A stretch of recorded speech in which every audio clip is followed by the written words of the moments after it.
This is MeetSean, where we break down real-life topics, insurance, annuities, real estate, travel planning, and home ownership, so you can make smarter moves. Subscribe so you don't miss the next episode. Welcome to the deep dive.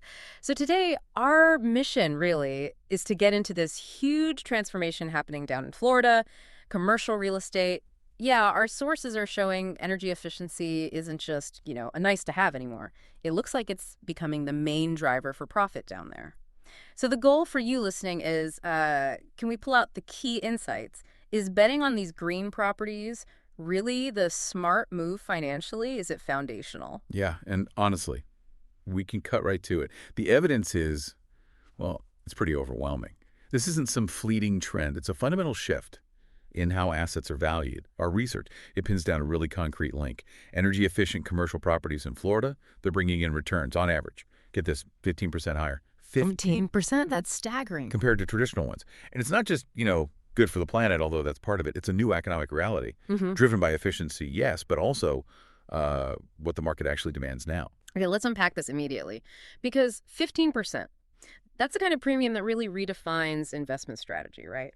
When you see that kind of potential uplift, the question isn't if you should invest, but maybe when. So what does the recent data show about the speed of this shift? Is it accelerating? We need proof. The momentum is definitely palpable. And the data from Q1 2023, that really felt like an economic turning point. We saw just an absolute stampede of capital moving in. Investment in energy-efficient commercial property, it jumped 25% compared to Q1 2022. Wow. That quarter really signaled to the market, look, this isn't just coming, it's here now. 25% year-over-year growth in one asset class. I mean, that suggests this isn't niche anymore. It sounds like it's hit institutional maturity, not just early adopters. Yeah. So how did that actually play out? Day-to-day operations, pricing? It impacted both, definitely. The demand side is pushing prices up. Sources show rental rates for these energy-efficient buildings went up about 12% on average. Tenants are willing to pay more? Why? Lower utility bills? Sure. But also just a modern experience. Certainty. And at the same time, we saw overall about a 15% drop in energy use across commercial properties in Florida. 15% drop in usage. Yeah, it suggests efficiency is fast becoming, the baseline expectation, the new minimum. That drop in energy use and the rise in rents, that's kind of the perfect storm, isn't it? It really confirms the savings are real and the demand is high. And this transformation is clearly being pushed by the big players, too. Absolutely. This isn't just small boutique projects anymore. It's core strategy for major developers now. You see green tech developments prioritizing energy-saving tech in their new Miami office tower, or sustainable builders focusing on eco-friendly projects, commercial and residential, out in Orlando. Right. They're building efficiency into their actual business models from the start. They recognize that pretty soon, non-efficient properties, they can become stranded assets. That frames the risk perfectly. Okay, so let's drill down on the profit side. The Florida Real Estate Association study confirmed that 15% higher ROI. So if you're an investor listening, how exactly do those energy-saving features translate into higher returns? What's making the money? It's really a mix. Operational savings, yes, but also reduced risk perception. The study confirms the extra profit comes directly from, three main types of features. Yeah. Advanced HVAC systems, LED lighting, and smart building technology. Okay, HVAC. We keep mentioning advanced HVAC. For listeners maybe not deep in CRE jargon, can you quickly define that? What is it and why does it offer such huge cost leverage? Sure. HVAC, heating, ventilation, air conditioning.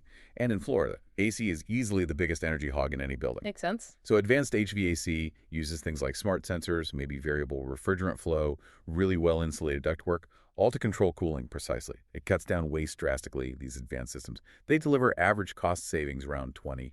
20%. And that translates pretty directly into about a 12% ROI bump for the owner. Okay, that really clarifies the mechanics. What about simpler upgrades, like lighting? Right. Standard LED lighting gives you immediate savings, pretty reliably around 15% cost reduction. That delivers maybe a 10% ROI, still good. But where you really see the biggest impact, the hyper-optimization, is smart building technologies. Right. That's the one you mentioned driving the top-end returns. It is. Smart building tech integrates sensor networks, automation. It can cut costs by an average of 25%. 25% savings. Which is what gets you to that maximum 15% ROI we talked about. But here's the really critical piece, strategically. Yeah. It's not just the operational savings for the owner. It's the tenant perspective. Mm. Tenants are the ones driving those premium rental rates. Why? Because they want the savings too, or? Partly savings, yes, but also it's becoming non-negotiable for their corporate image, their sustainability goals. Ah, okay. So it's brand and ESG related as well. Exactly. Companies see energy efficiency as a key factor now when they choose where to locate. It's a must-have. So for developers, it's not just cutting costs today. It's basically future-proofing their assets against maybe tighter environmental rules down the line. Asset security. Precisely. Mm. If you can't show verifiable lower operating costs or reduced carbon footprint, you risk losing those high-quality corporate tenants to a competitor who can show it. It's becoming a massive competitive edge. This all sounds incredibly positive, maybe almost too positive, if the returns are consistently 15% higher. What's the biggest hurdle? Or the risk investors need to watch out for? Is it harder with older buildings? That's definitely a key challenge. The sources highlight that retrofitting older buildings, it pays off massively in the end, sure, but it involves significant upfront capital and potentially disrupting tenants during the work. Right, the installation hassle. That barrier to entry is high, which is exactly why the state government decided it needed to step in. Okay, perfect segue to the policy side. The Florida legislature just passed new incentives, right, specifically designed to tackle that high upfront cost barrier you mentioned. They absolutely did. And this legislation, it's potentially a game changer for making older buildings viable again for upgrades. The new tax credit program. It's really generous. Property owners can get credits up to 50% of the cost of eligible upgrades. Like 50%, half. 50%, yes. So half the capital needed for a major modernization could just be offset by the state. That completely changes the math on retrofitting, doesn't it? It makes borderline properties suddenly very viable, reduces investor risk hugely. It fundamentally resets the payback period. The main condition is that the upgrades have to meet or beat state energy efficiency standards. Makes sense. And since it starts next year, we expect to see a really rapid mobilization, a lot of retrofit projects kicking off once those funds are actually available. So we've got policy pushing change, but those changes depend on tech to deliver the savings. This is where it gets really interesting for me. Beyond the advanced HVAC, what specific tech advances are really moving the needle on costs? It's all about integrating intelligence, really. First, those next-gen HVAC systems we talked about. Yeah. They're now independently verified, proven to cut costs by a full 30% compared to typical older systems. 30% versus older systems. That's a massive lifetime saving. Huge difference. And then there's the brain of the operation. By AI. Exactly. AI-powered building management systems.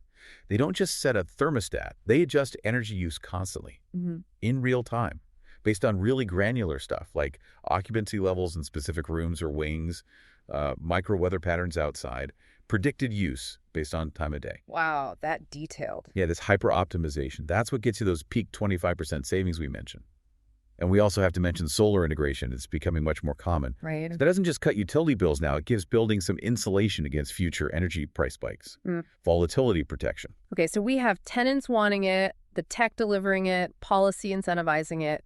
This really does sound like that perfect storm of opportunity, and it must be attracting big money, the major investment firms. Definitely. The clearest signal is seeing that massive institutional capital moving in. We saw BlackRock, one of the world's biggest asset managers. They announced a huge $500 million Florida Green Building Fund, specifically for this sector. $500 million from BlackRock. Okay, when a player like that commits that level of capital, it basically signals the market risk is seen as managed, right? That this is viewed as stable long-term. Yeah. What kind of due diligence do you think they did that convinced them? What gives them that confidence? Well, their investment signals confidence in, I'd say, two main things. One, regulatory stability that these incentives are likely to stick around. And two, confidence that the underlying technology works. It's proven, it's scalable. Right. This isn't like venture capital betting on a risky startup anymore. This is an asset acquisition strategy based on proven ROI. Their entry is kind of the definitive sign that green building is, well, it's not fringe finance any longer. That really hammers home the scale of this shift. And locally, too, we're seeing coordination. Yes. Local investment groups are forming an energy efficiency consortium, pooling resources and expertise. And confirming the state's appeal, Florida's business-friendly climate is pulling in significant international investors, too. They see potential for better risk-adjusted returns here compared to maybe other global markets right now. Okay, so the capital is pouring in from everywhere, which brings up the crucial where question, geography.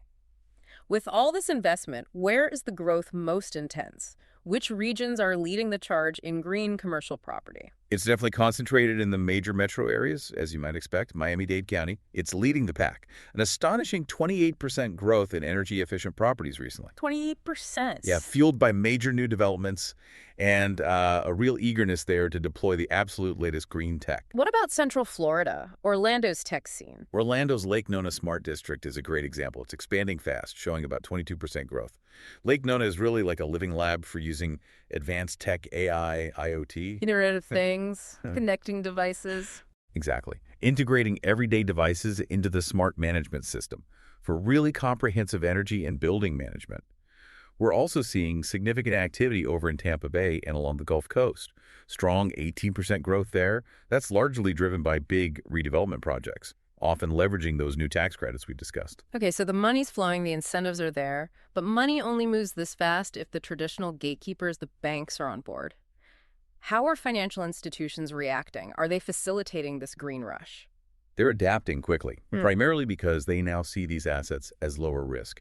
So financial institutions have rolled out specialized loan products, green mortgages, for example, offering better rates. Why?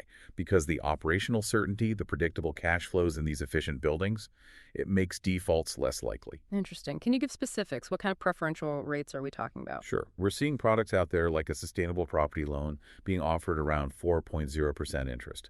And crucially, lenders are often willing to finance more of the project now, sometimes up to 90% loan to value. 90% LTV. Yeah, because the asset quality is perceived as higher, the cash flow is more stable. It really signals that banks view these properties as safer long-term investments. That high LTV, that willingness to finance so much, that confirms the industry, really believes in the long-term value. It really does. And on top of that, federal programs are helping smaller players get involved too. The SBA, the Small Business Administration, has enhanced its programs. They have Green Business Loan Program now, offering up to $500,000 for small businesses. 500,000. Yeah, with rates potentially as low as 3.75%. So the entire lending ecosystem is really gearing up to support this shift. Which brings us neatly to the future. Given all these factors converging, policy, capital, tech, lending, what do the experts predict for the near term? What's the outlook for, say, 2025? The forecasts are remarkably consistent and extremely bullish. Experts are predicting the value of these energy-efficient properties will just keep climbing year on year through 2025. They're anticipating maybe a 12% annual increase in value in 2024, followed by an even stronger 15% increase in 2025. 15% again. Why the jump predicted for 2025 specifically? That stronger forecast for 25, it's largely tied to expected regulatory changes. Experts think upcoming regulations will likely include stricter energy efficiency standards for all new buildings. Ah, okay. Raising the bar. Exactly. And potentially enhanced tax credits, specifically tied to achieving formal green building certifications like LED or green globes. So the policy pressure is only expected to ramp up, which means today's green assets, they become tomorrow's baseline compliance standard. That makes them inherently more valuable over time. Okay, so let's try and summarize this deep dive for you, the listener. We've got undeniable market data, a real surge, that 25% investment growth back in Q1 2023. We've identified concrete features like smart building tech driving those impressive 15% higher ROIs. We have truly game-changing policy like that 50% tax credit, basically de-risking retrofits, and disruptive tech like next-gen HVAC cutting costs by 30%. This really feels like a full-scale revolution. It's driven by macro capital, yes, think BlackRock's $500 million fund, but also by local businesses just seeking crucial cost savings and a competitive edge. Right. And since we can clearly see future regulatory changes on the horizon, stricter building codes for new builds, probably more incentive for retrofitting existing ones, the critical strategic question for you to really think about in this fast-changing market is this. With the cost of not being efficient only going up, where's the greatest opportunity right now? Is it in building brand new super efficient properties from scratch? Or is it maybe in jumping on those incredible new tax incentives to retrofit and modernize the existing, maybe non-compliant building stock before that regulatory hammer inevitably drops? That's it for today's MeetSean. If this helped, follow the show and share this episode with one person who needs it. See you next time.